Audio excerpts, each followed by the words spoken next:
Hey guys, welcome to another video. As you've seen from the thumbnail, today's video is all about extending your visa, your tourist visa.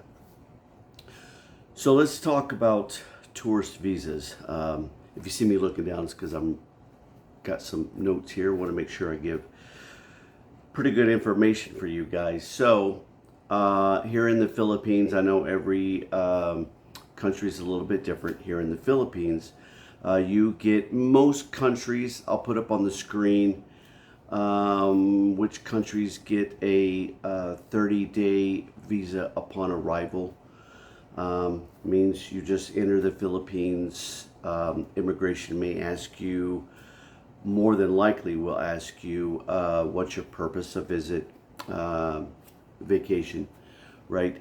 And some will ask you, where are you staying?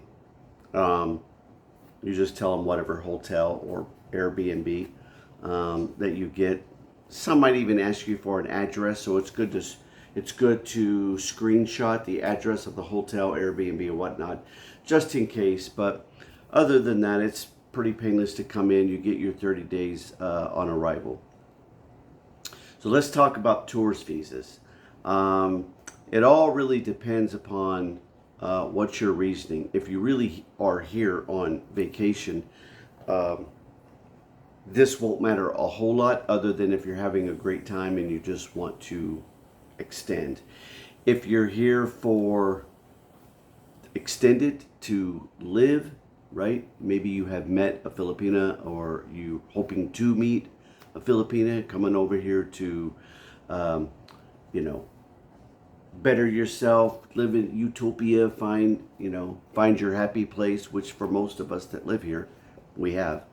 But let's talk about the actual tourist visa. So the tourist visa, you can stay in the Philippines 3 years straight.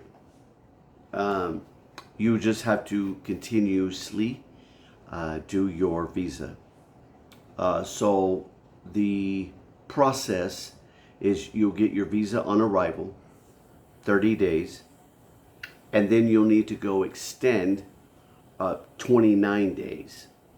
I don't know why that is 29 versus 30 or 31, but it's 29 days. You'll extend that 29 days, and then after that, you'll go and you can do either 1 or 2 months. There used to be 6 months. There's not anymore. So if you hear about, oh, there's a 6 month, there's not anymore. As a matter of fact, you'll see in this video I'm wearing a green shirt, but in the video you see that I'm wearing a blue shirt, and that's because this initial part of the video, it wasn't very well. You couldn't hear me, so I've decided to redo this video. But you'll see I'm wearing a blue shirt in there. But going to do my visa, there was a Filipina with her boyfriend, and she was blah blah blah blah. She's like, oh, we'll get you a 6-month visa and this and that. And I'm thinking, no, you won't. Even they don't know. But you just got to watch out for the updates. A good person for those updates is Jennifer Terry. I'll leave her little link, picture, Facebook bio, YouTube bio right here. She does pretty good videos, like once or twice a month, about updates on what's going on in the Philippines and generally. And usually if there is an update with visas,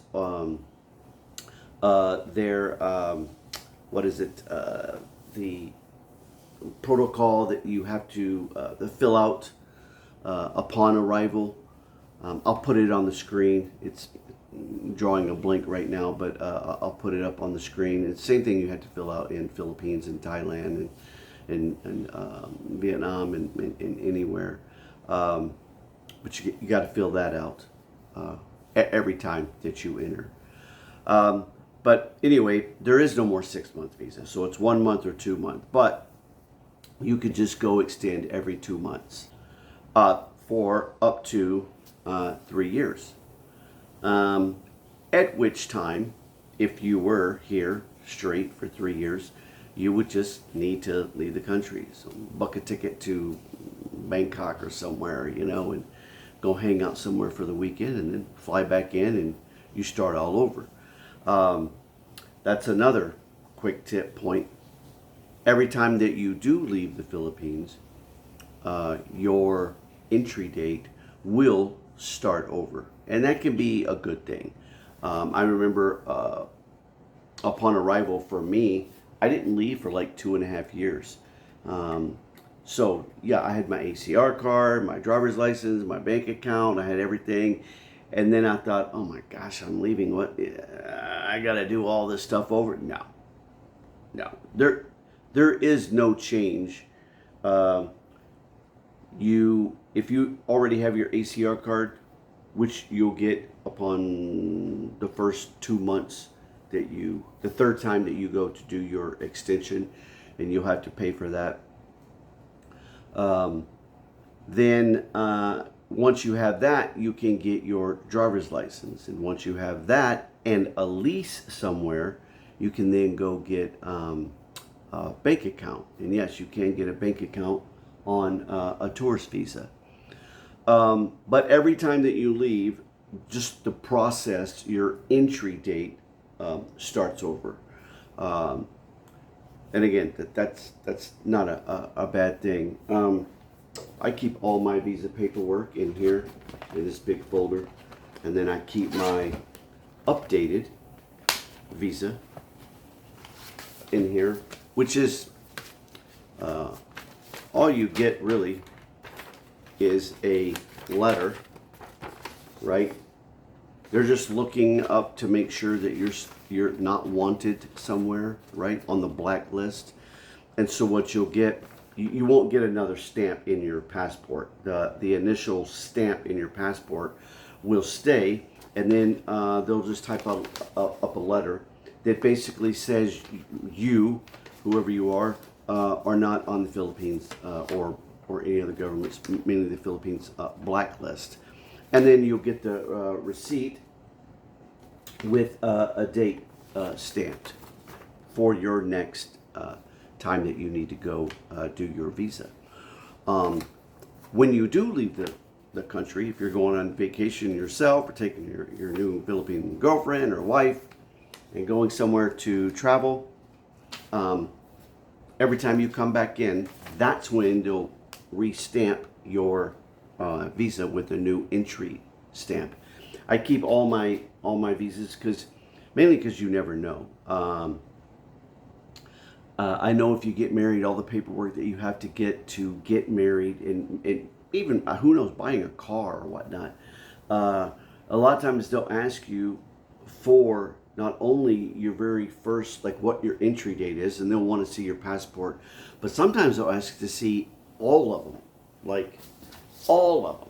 I have had that happen, like every single one. So if you've been here for, a year, 2 years or more, you'll have a lot of those. And the people that would ask, yes, they want to see all of them, so that's the process. It's no big deal. It's just kind of like, just know that when you leave, your ACR card, your driver's license, which is good for 5 years, your bank account, everything is still good, right? If you're leaving for good, you don't even have to do anything. Just let your ACR card, which needs to be redone every year, but you don't have to even worry about that, because when you go do your visa 1 year later, right? They'll say, hey, you need to update your ACR card. One, they're just letting you know, and two, because they're going to charge you. Today you'll be paying for another ACR card. For me, it's like every March. So again, that's no big deal. Your driver's license is every 5 years. A bank account, you'll have to get a savings account, but it works just like the checking with the ATM card. But you can't get the checking unless you have a 13A resident visa. So the tourist visa. Upon arrival, it's good for 3 years, and just know every time you come in and out, it will just restart and just push your 3-year mark date out. Not a problem. And then you're going to come in, you're going to get your 30 days upon arrival. You're then going to go extend for 29 days. That's what I'm doing in this video. We had just left to go to Bali and come back in, and I got re-stamped, and now having to get my initial 29 days again. And we travel quite often, so I'm always getting the new stamp now. But the initial 29 days, and then either 1 month or 2 months. Usually everybody gets 2 months, so you don't have to go back and get it again. There are many other different visas, right? There's obviously the marriage visa. There's the retirement visa. If you guys want to see a video about different visas, comment down below and I'll do one. However, if you do get married to Filipina and then you go through the process to get your marriage certificate and go somewhere, which would be good to go somewhere for a honeymoon or whatnot, wherever you go, just make sure you take your marriage certificate with you when you enter back into the Philippines. At that point, with your new Filipino wife and your marriage certificate, you'll get what they call a Balibayan visa. What is the Balibayan visa? It's basically a tourist visa that is good for 1 year. So for 1 year, you don't have to worry about going to immigration. But that's the only way that you can get the Balibayan, is by leaving the country and coming back in with your wife and marriage certificate. And that really just helps out because you're trying to get your 13A resident visa. That can take a couple of months. That could take up to 2 or 3 months. You don't want to be like doing every 2 months and waiting for that to come in, right? Because they do take your passport, because that you will get stamped in your passport. Make sure your passport is good, right? That you're not needing to reissue a new, about to cancel. You're just needing to renew your passport. The good thing about the Balibayan is that you can just come and go, right? You don't ever have to worry about any immigration visits or anything else. You just come and go for a year, just like the retirement visa. It's a come and go as you are. That's about all the information I can give you guys. If you guys have any questions, leave a comment below and I'll be happy to answer it. Otherwise, let's move along with the visa process, and I'll show you where I have to go if you're living in or around the BGC area, where you would go to SM Aurora. I'll show you the process, in general process that you'll do no matter where you go, which is you'll get the form, the application, you'll fill it out, which is basically your name, where you're staying, your phone number, what's your purpose, and how long, 1 month, 2 months, or 29 days, whichever one you just check. It's really quick. You'll fill that out, and then they'll tell you to go to receiving. You go to receiving, you give them the application. They'll ask you, do you want express or not? And then they'll tell you to go, they'll give you a receipt. You take that receipt, you go to the cashier, you pay whatever you got to pay for the cashier, then you sit and wait. Unless you're not getting express, then you can leave. If you're getting express, then you just sit and you wait for your name to be called. Here in BGC, again, 10 minutes, they'll call your name, you'll go up, you'll sign, they'll give you your passport and your little letter. In Cebu, I used to go downstairs to Denny's and just eat breakfast because I knew it was going to take like 2 hours. But that's the simple process. But now you'll see it in action as we head to SM Aurora to extend the visa. Let's go, guys. So guys, if you just happen to be in BGC or going to use immigration in the BGC area, you come to the SM Aurora Mall, and once you come through those the entrance there, you just make your way all the way down to the last escalator, we'll show you as we go along. And basically just take it all the way up 4 floors and then out to kind of like a skywalk type thing into another building and then up to the 8th floor, I think, or 8th or 9th floor. Yeah, yeah. And that's where the offices are. But kind of show you along the way here. Check it out.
So guys, that was it. That was quick, painless, and easy as you saw. You just go in the doors right there. And the person behind the desk gives you application. Fill out the application, and then they give you a number. You take it over there. It's showing you on the screen here. Just turn that in, pay for it. In my case, it was $4,060. That's the first initial 29 days you get after your 30-day allotment, $4,060. And then next time you do 2 months, but then you got to pay for your